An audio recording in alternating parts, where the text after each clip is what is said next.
From Wish TV and the All Indiana Podcast Network, this is the News 8 Daily 8 Podcast, a Wish TV News 8 update. A local school district says they followed all security procedures. Now in daybreak, the dangerous device that police say they found at a high school. More construction, more frustration. Why Broad Ripple business owners are ready for work to end before it even begins. The Northwest Side drivers will soon notice a change to their commute coming up when crews are expected to reopen the ramp from I-69 to I-465. A major win for the Indiana Pacers, then an overnight result that sets the final. See the face.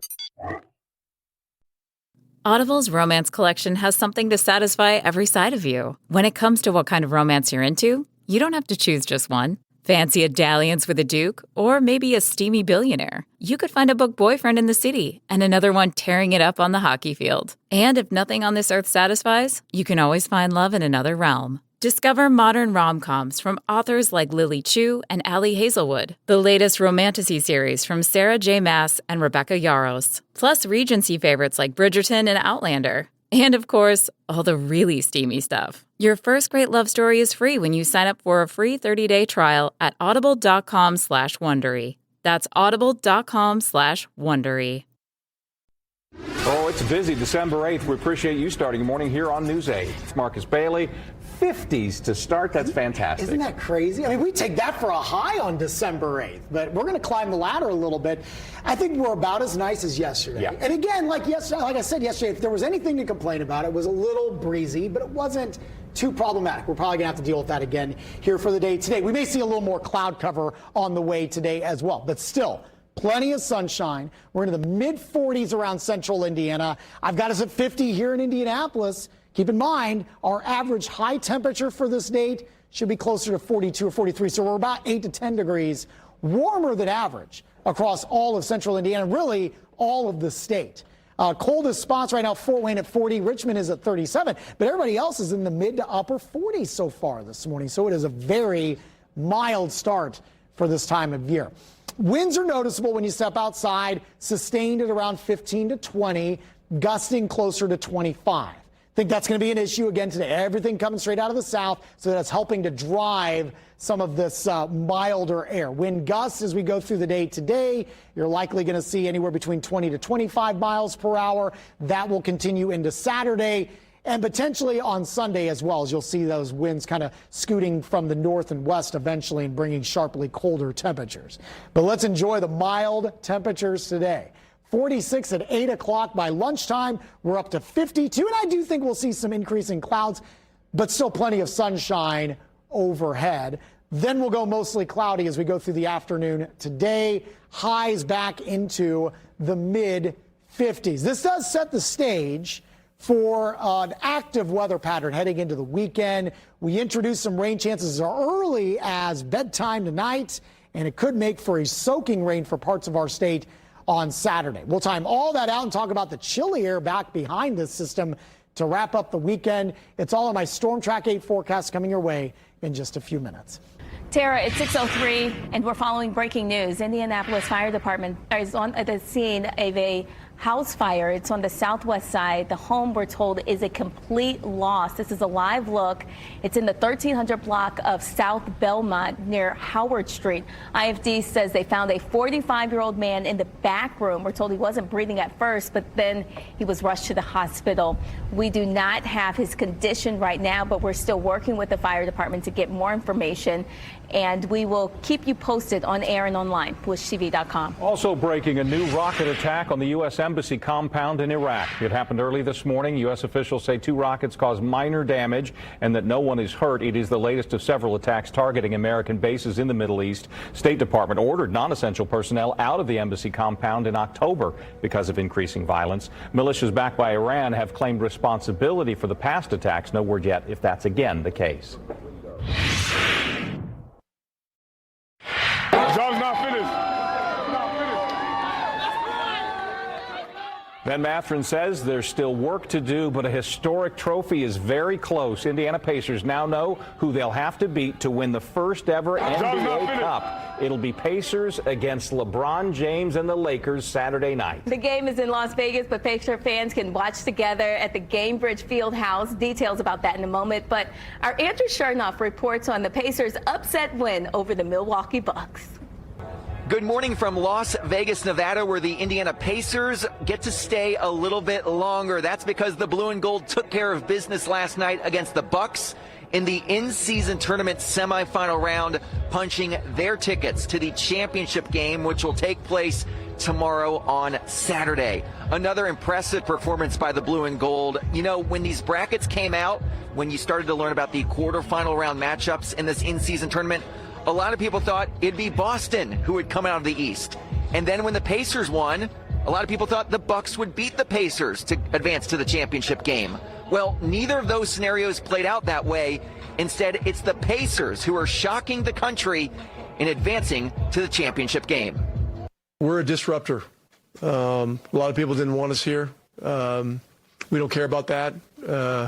We earned our way here. We earned our way to, 3 additional national TV games, so people are going to find out about the Pacers and who we are and how we play. It means the world to us as a group. I think this was the whole point of the in-season tournament, to see a young group like ourselves compete and come out here and fight. And, I think we're shocking the world right now. Nobody expected us to be here, and except for the guys in the locker room. And so, that means a lot to us, and so it feels good. I don't think we have a lot of Hollywood guys on this team, man. I think that we got a lot of guys that come in, put their heads down and work, and that just speaks to, what the city of Indianapolis is. We try to embrace that as a team and as a unit, and just give the fans something to be happy about and just excited to follow. I mean, I'm very excited for obviously what we're doing, and we still have a lot to accomplish. We knew we was going to be here. I mean, everybody kind of saw. I knew they wanted Boston to be here, which there was some Boston Celtics fans in the arena today, which sucks, but we knew we was going to be here. We don't get a lot of national buzz, so we got to seize every opportunity we can and take advantage of it. It's fun to go out and compete and see all the guys compete and have success out here too. And we didn't keep out here just to get a championship. We came in to win it, so we just got to stay locked in. Does Tyrese ever cease to amaze you? Nah, he continues to amaze me. Ever since I got here, I knew he was good, but it's been really cool to watch him grow and get better and better every day over these past 2 years. Of course, Tyrese Halliburton had himself another monster game, 27 points and 15 assists while committing no turnovers. The guys told me in the locker room that he just continues to impress them, and they like to call him the head of the snake. They go as far as he goes, and right now Tyrese is helping them advance in this in-season tournament. We will have much more coverage coming your way throughout the day here in Las Vegas. For now, outside T-Mobile Arena, I'm Andrew Chernoff, Wish TV, wishtv.com, and like us on Facebook. And if you want to see the big game with fellow fans, the official watch party for the NBA in-season tournament finale will be at the Gainbridge Fieldhouse tomorrow. Catch the game live on the large video board inside. There will be plenty of entertainment. Tickets are general admission. The doors open at 7:30. The Pacers tip off against the Los Angeles Lakers at 8:30. 8 minutes after 6, police say a street-side gun sale led to a crash and shooting with 2 people hurt. IMPD says it started when a woman tried to sell a teenager a gun on Lafayette Road near 71st, and a group, including the teenager, took off with it. Police say the woman gave chase and the shooting started. The car with the teenager crashed, leaving 2 people in it hurt. No word yet on the names or the charges for any or all involved. Now to an update about a shooting on the east side Monday evening. IMPD says officers arrested Darius Russell yesterday in connection to the non-fatal shooting. It happened on Hendricks Place in the neighborhood north of Willard Park. Investigators believe Russell shot a person around 6:40. Russell now faces charges, including unlawful possession of a firearm and battery. His initial hearing is set for Tuesday. Police in Newcastle say they have arrested 4 high school students on a variety of accusations. According to the police department, officers first went there to investigate a potential threat. While there, they searched several vehicles and say they found a gun in a car of a student who was not connected to the initial investigation. Officers say they also found alcohol in another vehicle. In all, they detained 4 students, 2 for the initial threat, 1 for the gun, and another for the liquor. Now to IT-Mate and the safety protocols at Lawrence Central High School. Police arrested 2 teens after a shooting in the parking lot. The district says every person who attended the game went through a metal detector, but investigators say they found a Glock switch device on a gun seized. This all happened Wednesday after a rivalry basketball game with Lawrence North. That's an increasing level of concern. You know, what led to that Glock switch getting applied to this particular firearm? Was it obtained that way? Those are far too readily available, especially into the hands of juveniles. Officials believe the suspects attended the game but left before the end. One of the teens now faces machine gun possession charges because of the switch device. It changes a semi-auto handgun into a fully automatic weapon. More construction in Broad Ripple is pressing the patience of people there. There are more road closures set for next year to repair the Westfield Bridge. Comes soon after the end of a large project that shut down major streets and went well beyond the initial schedule. The head of the Broad Ripple Village Association explains the frustration. Utility relocation is scheduled to start on Monday, and we're just now having this public meeting on Thursday, a couple days before. So we've got concerns about the timeline. We've got concerns about the detour. Westfield Boulevard is set to close January 8th and remain shut down for at least 3 months during the replacement of the bridge. Planners say the project would have started sooner, but they had trouble securing a contractor. At 6:10, INDOT says it will open the new ramp from I-69 South to I-465 West next week. The green line shows how traffic will eventually move on or around Thursday. The blue line shows the traffic shift.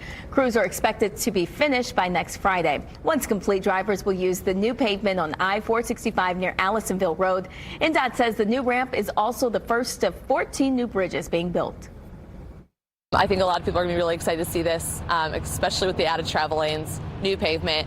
A lot of stuff has been going on in this area, so I think this is like the first really major thing that people are really going to be seeing, as well as being able to actually drive on as well. INDOT will implement lane closures on Tuesday before the traffic shift. We made it easy for you to find all of them. Scan the QR code. That will take you to the As Seen On section of wishtv.com. This is the News 8 Daily 8 podcast, a Wish TV News 8 update on demand. For even more, on demand and on the go. Connect with Wish TV on Facebook at wishtv.com and on the free Wish TV mobile app. Thank you for listening, and be sure to like, subscribe, and follow this podcast for updates every weekday morning on the All Indiana Podcast Network and wherever you get your podcast.